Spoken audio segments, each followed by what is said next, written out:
ఐదుగురి అనర్హత పిటిషన్ కొట్టివేశారు. మరి మిగతా ఐదుగురి పరిస్థితి ఏంటి? సభాపతి నిర్ణయంపై సర్వత్రా ఉత్కంఠ నెలకొంది. దొరికితే దొంగ, దొరక్కపోతే దొర అన్నట్లుగా మారిందని మండిపడ్డారు గులాబీ లీడర్లు. ఆ ఐదుగురు ఎమ్మెల్యేలు సేఫ్, మిగతా ఐదుగురి పరిస్థితి ఏంటి? బీఆర్ఎస్ ఎమ్మెల్యేలు పార్టీ మారలేదా? రెబల్స్ పై సభాపతి ఏం తేల్చారు? అసలు క్లీన్ చిట్ ఇవ్వడానికి కారణం ఏంటి? జంప్ జిలానీలు కారులోనే ఉన్నారా? అయితే చేతిలో చేసి గాంధీ భవన్ వెళ్లిన కడియం దానం సంగతేంటి? గులాబీ దళం భవిష్యత్ కార్యాచరణ ఏంటి? దానం నాగేందర్ రాజీనామా ఖాయమా? కడియం శ్రీహరి తాత్సారం తప్పదా అనే ప్రశ్నలు సర్వత్రా వినిపిస్తున్నాయి.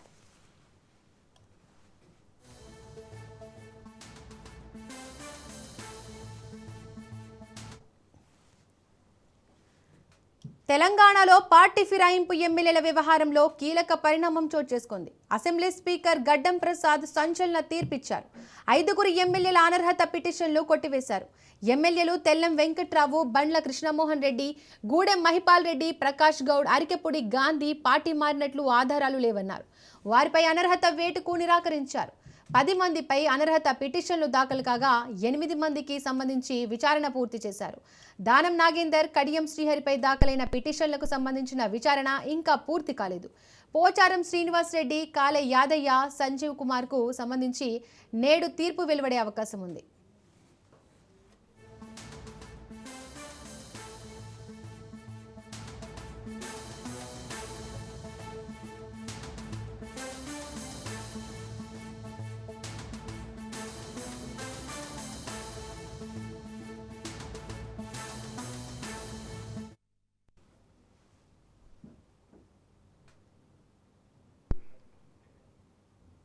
రైట్, ఇదే అంశానికి సంబంధించి మోర్ డీటెయిల్స్ మా ఇన్పుట్ ఎడిటర్ శ్రీకాంత్ అందిస్తారు. Srikanth. Deepika, thank you. Good morning. Good morning. మొత్తానికి 10 మంది ఎమ్మెల్యేలు పార్టీ ఫిరాయించిన విషయం తెలంగాణ రాజకీయాల్లో సంచలనంగా మారింది. దాంట్లో ఇక నాంచి కోర్టు చీవాట్లు పెట్టిన తర్వాత, కోర్టులో ఒక డెడ్ లైన్ విధించిన తర్వాత ఈసారి న్యూ ఇయర్ ఎక్కడ చేసుకుంటారో మీ ఇష్టం అంటే దాని అర్థం ఏంటంటే ఆ రోజు సుప్రీంకోర్టు ఇచ్చినటువంటి ఒక వార్నింగ్, కండెమ్షన్ ఆఫ్ కోర్టు విధానాలని మీరు వ్యతిరేకిస్తున్నారు, కోర్టు తీర్పులను వ్యతిరేకంగా మీరు వ్యవహరిస్తున్నారంటూ కూడా జైల్లో జరుపుకుంటారా న్యూ ఇయర్ అంటూ ఆ రోజు ఇచ్చినటువంటి కోర్టు తీర్పు తర్వాత, కోర్టు హెచ్చరిక తర్వాత స్పీకర్ నిన్న తన నిర్ణయాన్ని ప్రకటించారు. నిన్న విచారణ తర్వాత నిన్న సాయంత్రం స్పీకర్ ఆ ఐదుగురు విషయంలో ఎట్లాంటి ఆధారాలు లేవని చెప్పేసి ఆ పిటిషన్ని తోసిపుచ్చారు. సో స్పీకర్ నిర్ణయాన్ని స్పీకర్ చెప్పారు. ఇక మిగతాకు సంబంధించినటువంటి ఐదుగురులో కడియం శ్రీహరి నిన్న వివరణ ఇచ్చారు. ఆయన లిఖితపూర్వకమైనటువంటి వివరణ ఇచ్చారు. నేను ఏ పార్టీలోనూ అధికారికంగా జాయిన్ కాలేదు, ఏ పార్టీ సభ్యత్వం తీసుకోలేదని చెప్పారు. ఇక దానం నాగేందర్ విషయంలో మాత్రం ఎట్లాంటి నిర్ణయం ఆయన ప్రకటించలేదు ఇప్పటి వరకు. అయితే ఆయన ప్రకటించాల్సినటువంటి అవసరం కూడా లేదు. ఆయన ఖైరతాబాద్ నుంచి బీఆర్ఎస్ పార్టీ తరఫున గెలిచి అక్కడి నుంచి కాంగ్రెస్ పార్టీ టికెట్ పైన ఆయన పోటీ చేసి ఓడిపోయారు సికింద్రాబాద్ నియోజకవర్గం నుంచి. సో దానం నాగేందర్ విషయంలో పూర్తి ఎవిడెన్స్లు ఉన్నాయి. అయితే ఇప్పటి వరకు మిగతా ఈ ముగ్గురు పరిస్థితి ఏమిటి, దాంట్లో ఈ నలుగురి పరిస్థితి ఏంటి, కడియం శ్రీహరి క్లారిటీని ఎట్లా చూడాలి ఏంటి, ఇవన్నీ కూడా ప్రస్తుతానికైతే చర్చ నడుస్తోంది. గతంలో కడియం శ్రీహరి కొంత టైం కావాలన్నారు. బట్ ఆ టైంకి తగ్గట్టు స్పీకర్ కూడా తనకు టైం ఇవ్వడం జరిగింది. ఆయన ఆరోగ్య పరిస్థితులు చెప్పడం జరిగింది. దానం నాగేందర్ కూడా టైం అడగడం జరిగింది. దానం నాగేందర్ 1-2 సార్లు ముఖ్యమంత్రితో కూడా భేటీ అయ్యారు. అయితే వీళ్ళంతా చెప్పేది ఒకటే, మేము పార్టీ కండువాలు కప్పుకోలేదు, పార్టీలో జాయిన్ కాలేదు అని చెప్పేసి. పోచారం శ్రీనివాసరెడ్డి లాంటి వ్యక్తుల ఇంటికి ఏకంగా ముఖ్యమంత్రి వెళ్ళి కండువా కప్పారు. అయితే ఆ కండువాలు కాంగ్రెస్ పార్టీ కండువాలు కావు, అవి దేవుని కండువాలు, లేదంటే జాతీయ జెండా కూడా కలర్ ఉంది కాబట్టి సో అది ఆ కండువాల్లాగానే చూడాలి తప్ప పార్టీ కండువాల్లాగా చూడొద్దని చెప్పేసి ఒక కొత్త స్టేట్మెంట్ కాంగ్రెస్ పార్టీ నుంచి రావడం జరిగింది. బట్ ఏదేమైనా కానీ పూర్తి విచారణ క్రాస్ ఎగ్జామిన్ తర్వాతనే స్పీకర్ తన నిర్ణయాన్ని ఇంకా మిగతా వాళ్ళ విషయంలో కూడా ప్రకటించాల్సినటువంటి అవసరం ఉంది. మిగతా వాళ్ళకి సంబంధించి కూడా ఇవాళ ప్రకటించేటువంటి అవకాశం కనిపిస్తోంది. బట్ ఏదేమైనా ఇది ప్రజాస్వామ్యంలో రాజకీయాల్లో ఇట్లాంటి వ్యవహారాలు రావద్దు.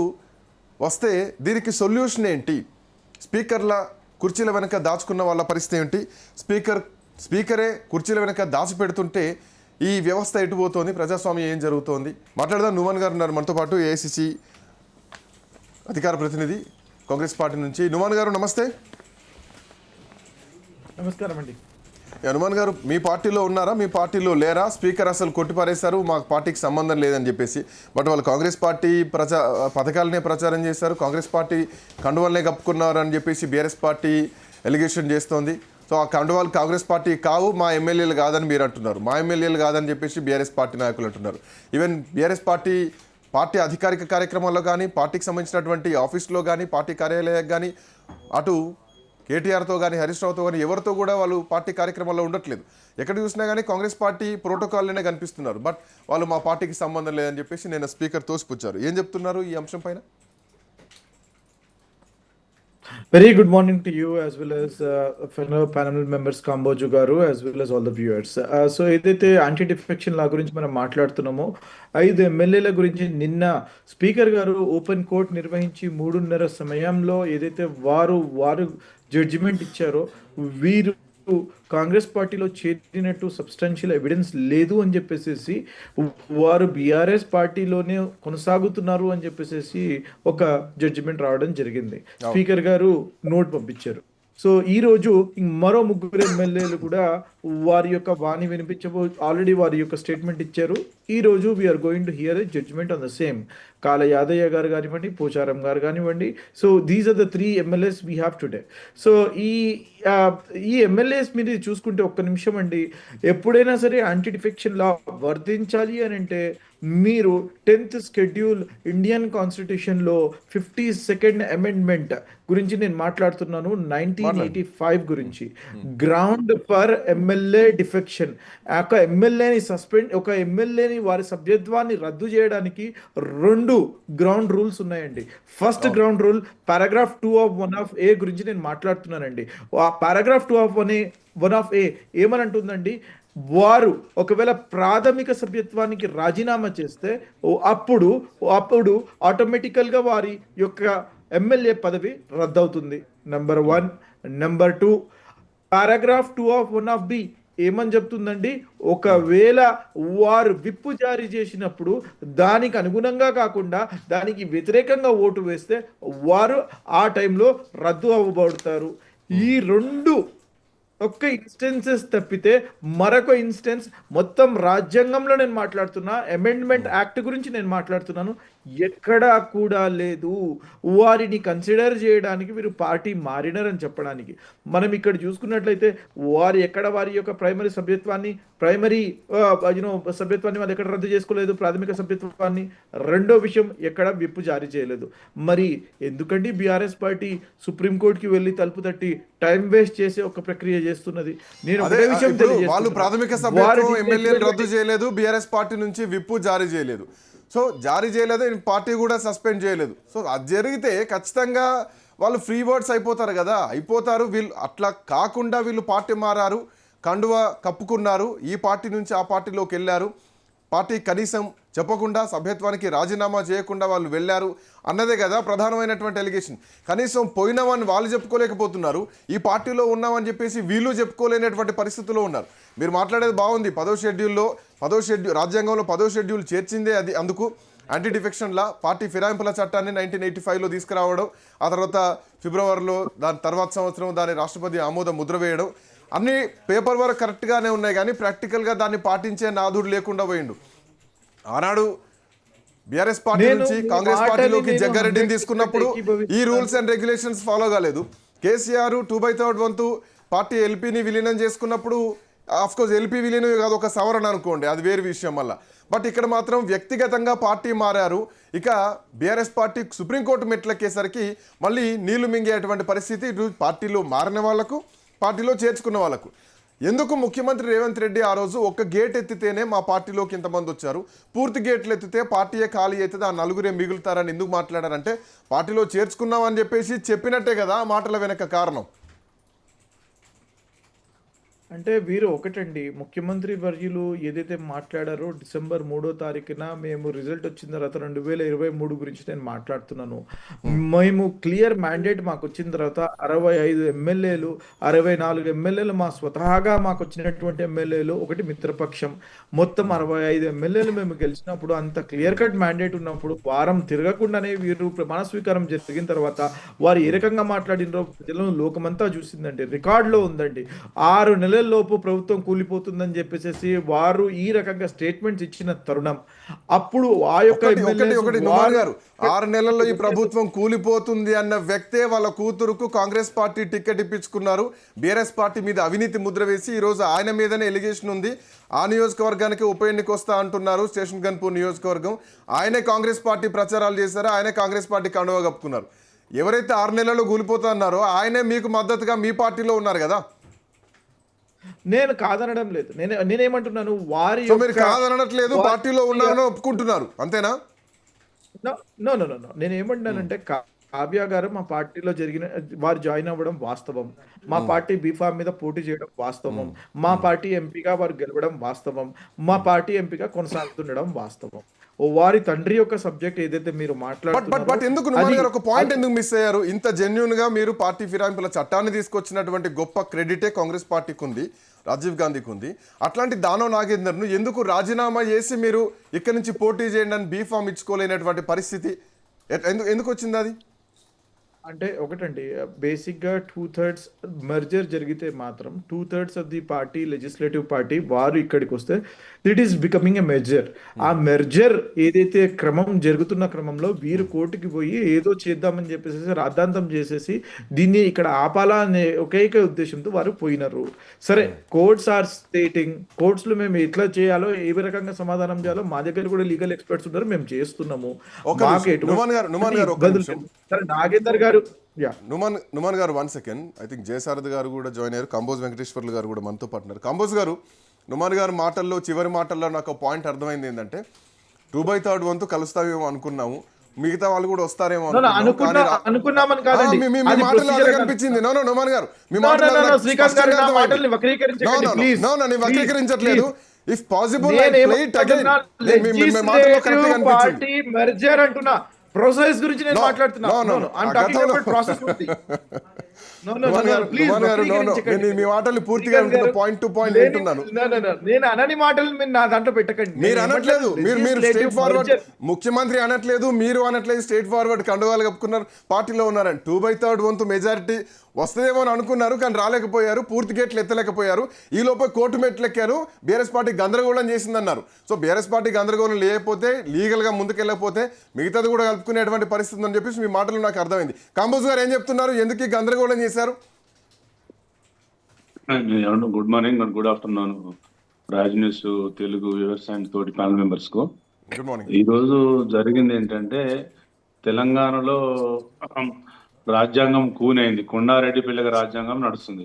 ఒక ముఖ్యమంత్రి గారి డైరెక్షన్ లో 7 రిట్ పిటిషన్లు 3 SLPలు ఉంటే సుప్రీంకోర్టు ఇచ్చిన డెడ్ లైన్స్ కాదనకుండా వాయిదాలు వేసి రేవంత్ రెడ్డి గారు చెప్పినట్టు అంశాలను పరిగణనలో తీసుకొని ప్రసాద్ గారు ఈ రోజు నిన్న జరిగినటువంటి అంశాలు ముందు తీసుకొచ్చి మా కేసును డిస్మిస్ చేశారు.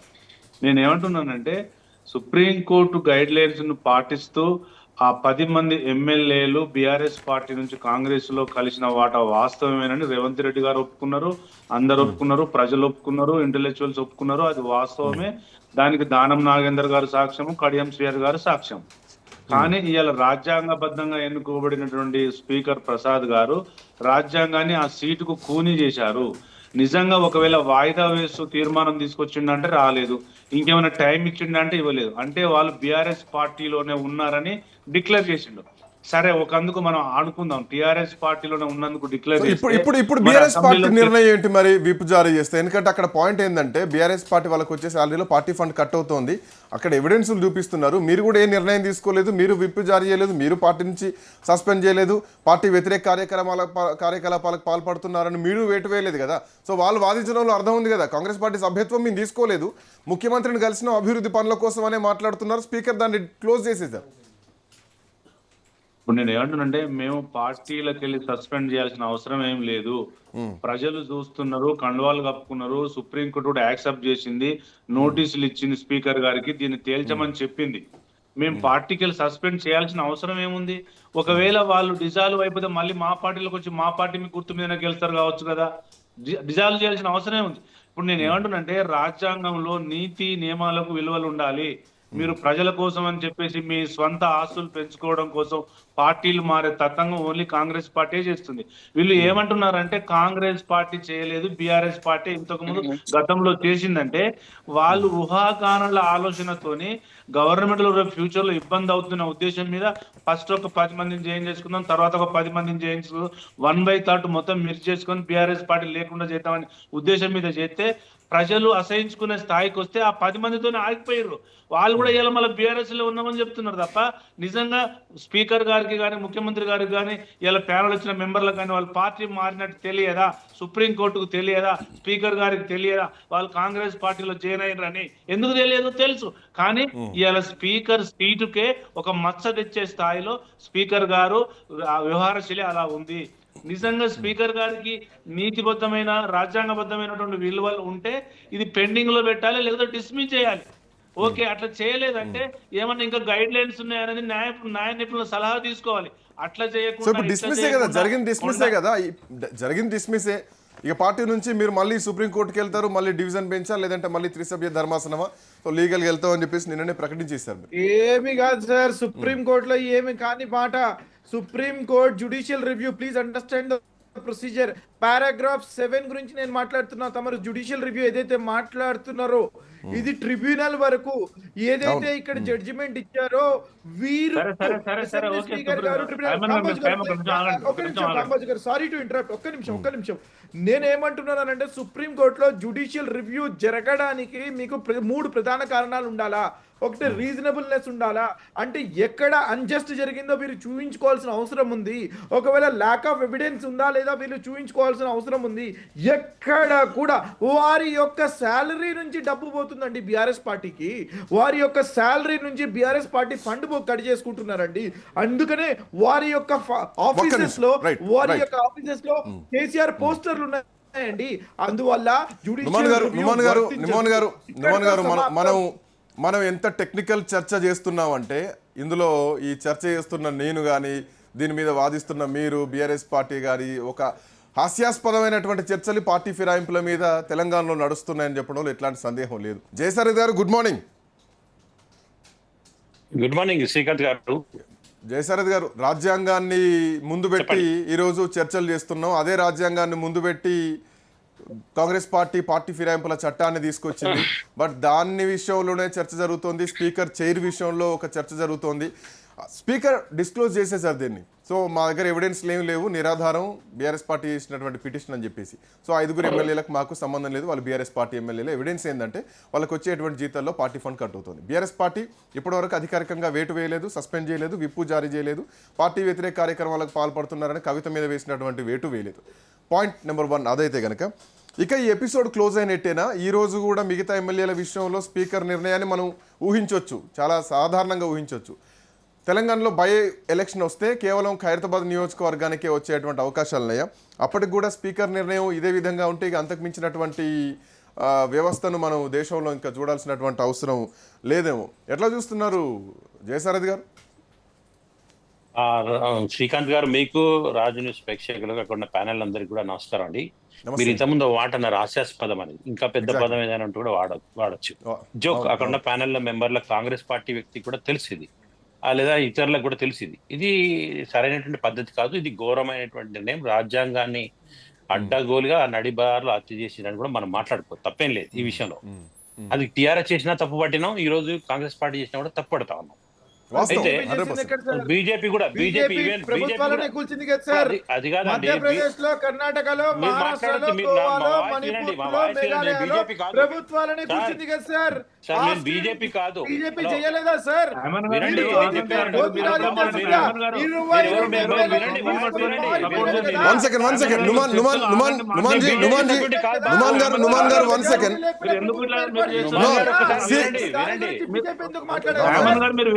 నుమాన్ గారు ఒక్క నిమిషం.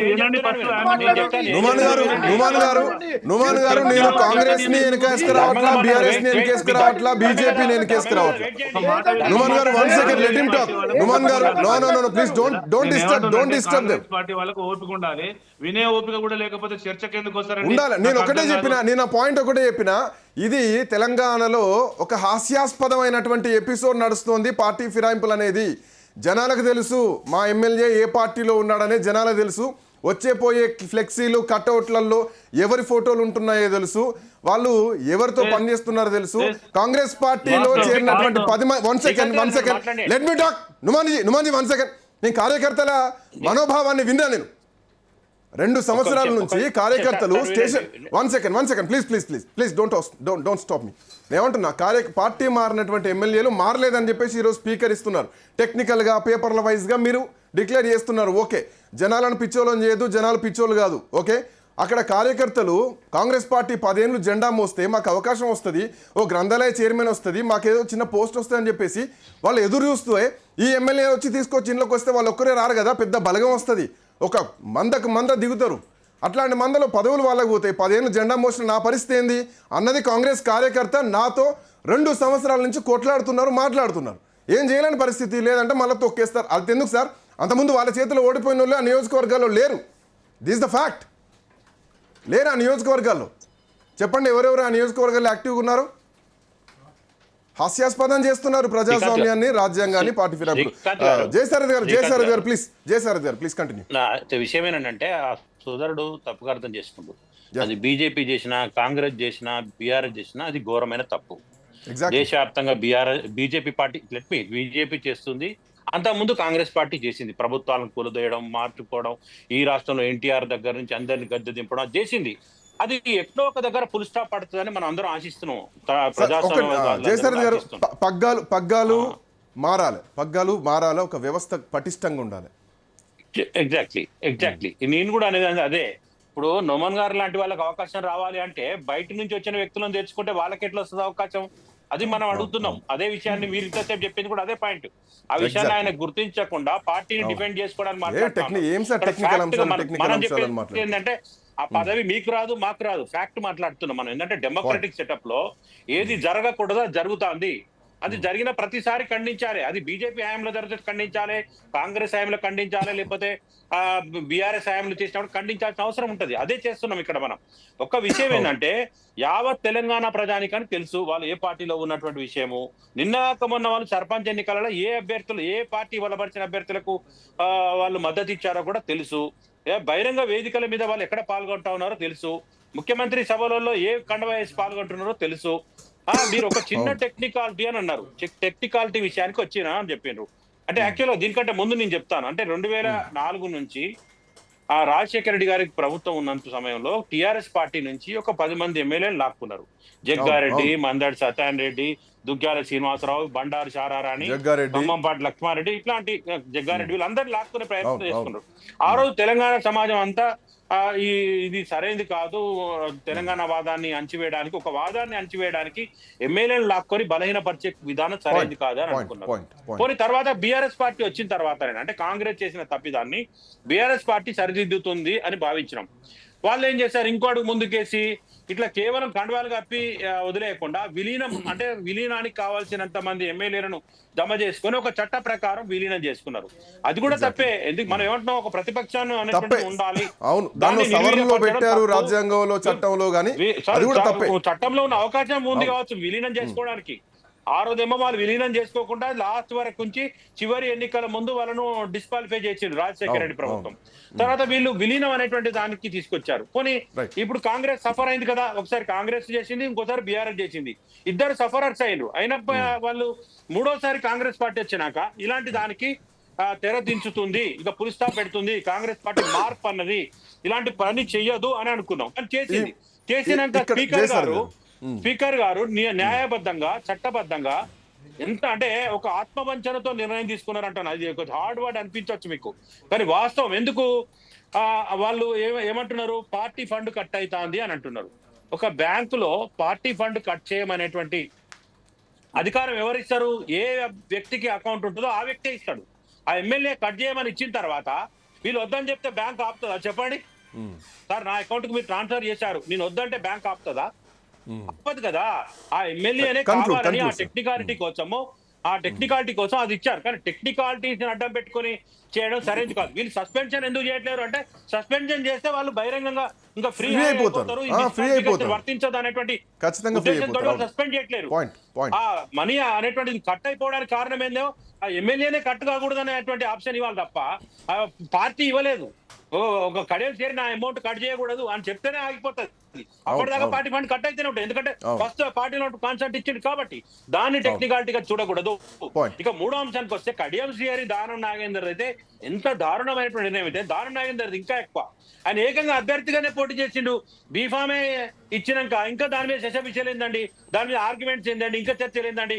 కళ్ళకు బీఫామే వేరే బీఫామ్ తో డైరెక్ట్ పోటీ చేసిన తర్వాత కనీసం అదన్నా చేసి చేయొచ్చు కదా మీరు.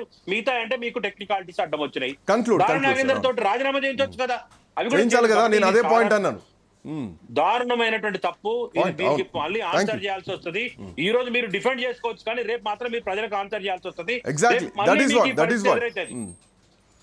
థ్యాంక్ యూ జయసారథి గారు, కంబోజ్ వెంకటేశ్వర్లు గారు, నుమాన్ గారు. సో ఏదేమైనా కానీ ఎన్ని టెక్నికల్ అంశాలు ఉన్నా మహా అయితే ఈ 2 ఏళ్ళు ఉంటుందేమో కానీ ప్రజాక్షేత్రంలో ప్రజలు అన్ని గమనిస్తున్నారు. అది మాత్రం అర్థం చేసుకోవాల్సినటువంటి అవసరం ఈ ఎమ్మెల్యేలకు ఉంది, ఈ వ్యవస్థకు ఉంది, ఆ కుర్చీలకు కూడా ఉందని చెప్పాలి. That's all for now. Keep watching Raj news.